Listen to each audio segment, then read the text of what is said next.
Hello friends, இதுக்கு முன்னாடியும் பழைய வீடியோவில் நான் வந்து பைனாப்பிள் எப்படி நடவு செய்கிறதுன்னு காட்டியிருக்கேன். பைனாப்பிளை நம்ம வந்து ஈஸியாக வந்து அதனுடைய க்ரௌனை வச்சு க்ரோ பண்ணலாங்க. மார்ச் ஏப்ரல் வந்து பைனாப்பிள் க்ரோ பண்ணுறதுக்கு பெஸ்ட் டைமுங்க.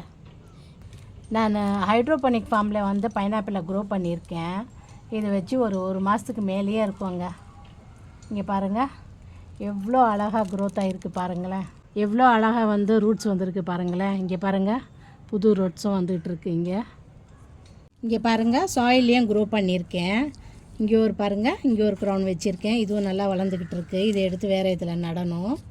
இங்கே பாருங்கள், என்கிட்ட வந்து பழைய பைனாப்பிள் செடி இந்த தொட்டியில் இருக்குது பாருங்கள். இப்போ இதில் வந்து ஃப்ரூட் வரப்போகுதுங்க. அங்கே பாருங்கள், இங்கே பாருங்கள், பைனாப்பிள் க்ரௌனை வந்து நம்ம எடுத்து கீழே உள்ள இலைங்கெல்லாம் எடுத்து விட்டு பாருங்கள், இந்த மாதிரி இருக்குங்க. இதை நீங்கள் தண்ணியிலையும் வைக்கலாம், மண்ணுலேயும் வைக்கலாங்க. சீக்கிரத்துலேயும் உங்களுக்கு ரூட்ஸ் வந்துடும். இதுலேருந்து தாங்க இங்கெல்லாம் ஃபுல்லாக ரூட்ஸ் வர ஆரம்பிக்கும். அதே மாதிரி பாருங்கள், இங்கே ரூட்ஸ் டெவலப் ஆகிருக்கு. இது நம்ம இன்றைக்கி நடவு செய்யலாங்க. நடவு செய்ய வந்து சாயிலை வந்து ரெடி பண்ணி வச்சுருக்கேங்க. 40% கார்டன் சாயில், 20% கோகோ பீட் போட்டு, 20% நீங்கள் வெறுமே இல்லைனா கவுடங் எடுத்துக்கலாம், 20% சாண்டு, இதெல்லாம் போட்டு ஒரு மண் கலவை ரெடி பண்ணி வச்சுருக்கேன். இதில் நம்ம இன்றைக்கி வந்து இந்த பைனாப்பிள் செடியை வந்து நம்ம நடலாங்க. இங்கே பாருங்கள்,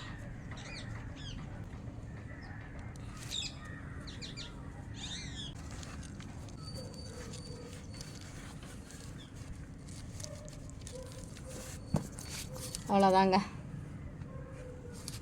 தண்ணி பாய்ச்சிடலாம். தண்ணி வந்து இந்த இலைங்க மேலெல்லாம் நம்ம போடக்கூடாது. இந்த மாதிரி சைடில் தண்ணி பாய்ச்சிடலாம். தண்ணி விடும்போது கூட நீங்கள் அதே மாதிரி தான் கொடுக்கணும். தண்ணி மேலே போட்டால் இலைங்களில் தண்ணி வந்து தேங்கிச்சுன்னா ரூட் ராட் ஆகிடும். பாருங்கள், ஃபுல்லாக தண்ணி விட்டுடலாம்.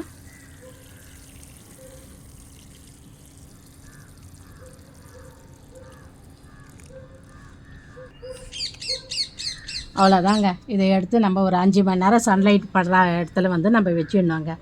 ஒரு 2 மாதத்துக்கு ஒரு முறை வந்து ஃபெர்டிலைஸ் பண்ணுங்கள். கவுடங் இல்லைன்னா வெறுமி ஒரு 2 கையால் போட்டால் போதுங்க. அங்கே செடி எப்படி வளர்ந்துருக்கு, நான் ரொம்ப ஒரு 4-5 வருஷமாக வளர்த்துட்ருக்கேங்க. இப்போ திருப்பி இது புதுசாக வச்சுருக்கேன்.